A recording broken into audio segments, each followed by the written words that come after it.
Welcome back. തമ്പനയിലിൽ കണ്ട പോലെ തന്നെ നമുക്ക് എളുപ്പത്തിലൊരു സാമ്പാർ തയ്യാറാക്കാം. പരിപ്പും കഷ്ണങ്ങളും ഒന്നുമില്ലാതെ തന്നെ. അതിനാവശ്യമായ സാധനങ്ങൾ: 3 മീഡിയം തക്കാളി, 2 മീഡിയം സവാള, കുറച്ച് ചെറിയ ഉള്ളി, കുറച്ച് വെളുത്തുള്ളി, കറിവേപ്പില, മല്ലിയില. ഇതൊക്കെയാണ് ഇപ്പോൾ ഞാനിവിടെ തയ്യാറാക്കി വെച്ചിരിക്കുന്നത്. ഇനി മറ്റ് മസാലക്കൂട്ടുകളും ആവശ്യമാണ് നമുക്ക്. ആദ്യം തന്നെ നമുക്ക് 3 തക്കാളിയും 1 സവാളയും പച്ചമുളകും ഇതുപോലെ കഷ്ണങ്ങളാക്കി നമുക്കൊരു കുക്കറിലേക്ക് ചേർത്ത് കൊടുക്കാം.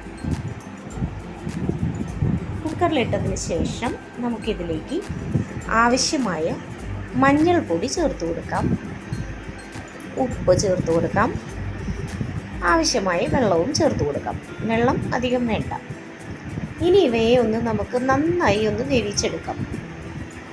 കുക്കറിലൊരു 2-3 വിസിൽ അടിക്കും വരെ ഇവ വെന്ത് വരണം.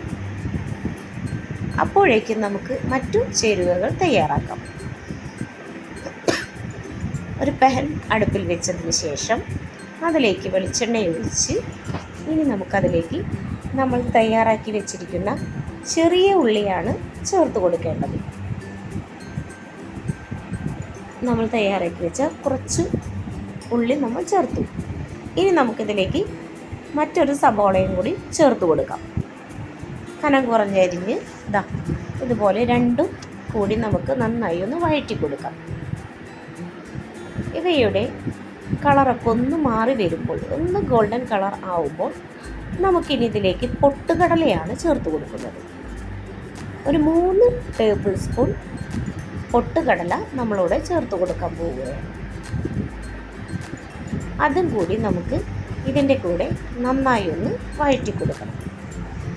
3 ടേബിൾ സ്പൂൺ പൊട്ടുകടല നമ്മൾ ഇട്ട് കൊടുക്കുന്നു. ഇവയുടെ ഒരു പച്ചച്ചുവയൊക്കെ മാറുന്നത് വരെ നമുക്കിവയെ ഇളക്കി കൊടുക്കണം.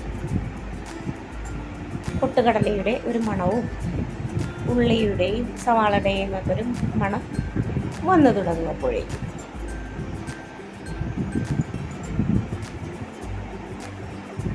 ഇപ്പോൾ ഇവിടെ ഒരുവിധം അവ വെന്ത് വന്നിട്ടുണ്ട്.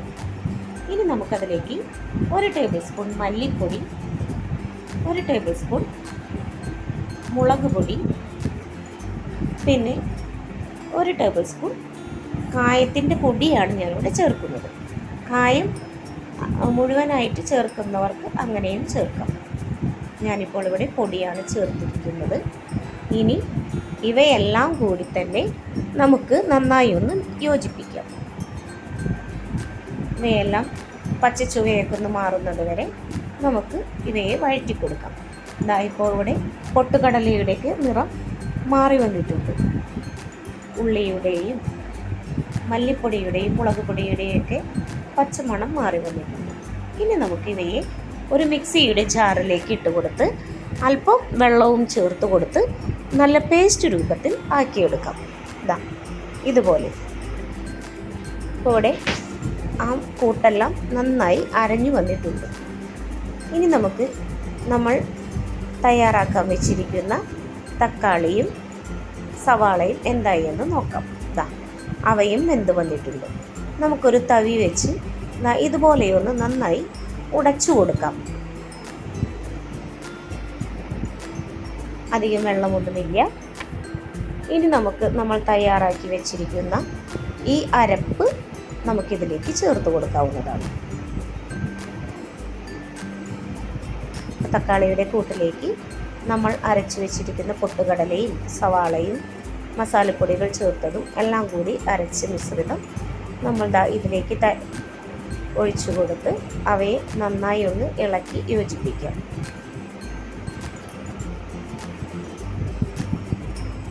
ഇനി നമുക്കിവയെ ചെറിയ തീയിലിട്ടിട്ട് വേവിക്കാനായി വെച്ചു കൊടുക്കാം. ഇതിലേക്ക് നമുക്ക് മല്ലിയില ചേർത്ത് കൊടുക്കാം. ഞാനിപ്പോൾ ഇവിടെ ആഫ്രിക്കൻ മല്ലിയാണ് ചേർത്ത് കൊടുത്തിരിക്കുന്നത്. കുറച്ച് കറിവേപ്പിലയും ചേർത്ത് കൊടുക്കുന്നു. ഇനി സാമ്പാർ നന്നായി തിളച്ചു വന്നിട്ടുണ്ട്. ഇനി ഇത് നന്നായി കുറുകി വരാൻ തുടങ്ങും. അപ്പം നമ്മളുടെ സാമ്പാർ ഇവിടെ തയ്യാറായിട്ടുണ്ട്. ഇനി നമുക്കിതിലേക്കുള്ള വറവുകൾ ഇടാം.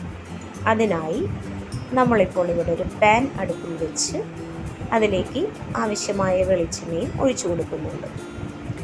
വെളിച്ചെണ്ണ ചൂടായി വരുമ്പോൾ നമുക്കിനി ഇതിലേക്ക് കടുക് ഇട്ട് കൊടുക്കാം. പെട്ടെന്ന് തന്നെ തയ്യാറാക്കി എടുക്കാൻ പറ്റുന്നൊരു സാമ്പാറാണിത്. കഷ്ണങ്ങളൊന്നും ഇല്ലെങ്കിലും നമുക്ക് വേഗം തന്നെ ഉണ്ടാക്കിയെടുക്കാം.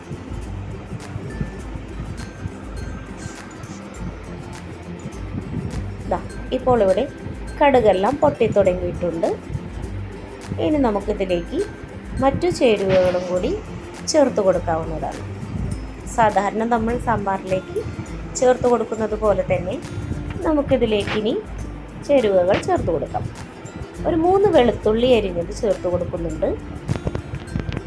കറിവേപ്പില, മുഴുവനോടെയുള്ള മുളക്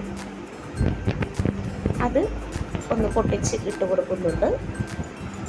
ഇനി നമുക്കിതിലേക്ക് കുറച്ച് ഉലുവ ചേർത്ത് കൊടുക്കാം. കുറച്ച് ജീരകമോ മുഴുവനായിട്ടുള്ള ജീരകമോ അല്ലെങ്കിൽ പൊടിയോ ചേർത്ത് കൊടുക്കാം. കുറച്ച് മുളക് പൊടി, കാശ്മീരി മുളക് വേണമെങ്കിൽ അങ്ങനെയും ചേർത്ത് കൊടുക്കാം. ഇപ്പോൾ ഞാൻ ജീരകപ്പൊടിയാണ് ഇവിടെ ചേർത്തിരിക്കുന്നത്. പിന്നെ വീണ്ടും കുറച്ച് കായപ്പൊടി. കായത്തിൻ്റെ പൊടിയാവുമ്പോൾ ചിലപ്പോൾ മണം ഇത്തിരി കുറവായിരിക്കാം. മുഴുവനായിട്ടുള്ള കായം നമുക്ക് ചേർക്കണമെങ്കിൽ ചേർത്ത് കൊടുക്കാവുന്നതാണ്. അപ്പോൾ നല്ലൊരു മണം നമുക്ക് അനുഭവപ്പെടും. ഇതെല്ലാം കാച്ചുമ്പോൾ നല്ലൊരു വാസനയാണ്. ഇനി നമുക്ക് നമ്മൾ തയ്യാറാക്കി വെച്ചിരിക്കുന്ന സാമ്പാറിൻ്റെ കൂട്ടിലേക്ക് ഈ കൂട്ടുകൾ ഒഴിച്ചു കൊടുക്കാവുന്നതാണ്. ഇവിടെ നമ്മുടെ സാമ്പാറിൻ്റെ എല്ലാം താളിപ്പ് തയ്യാറായി കഴിഞ്ഞു.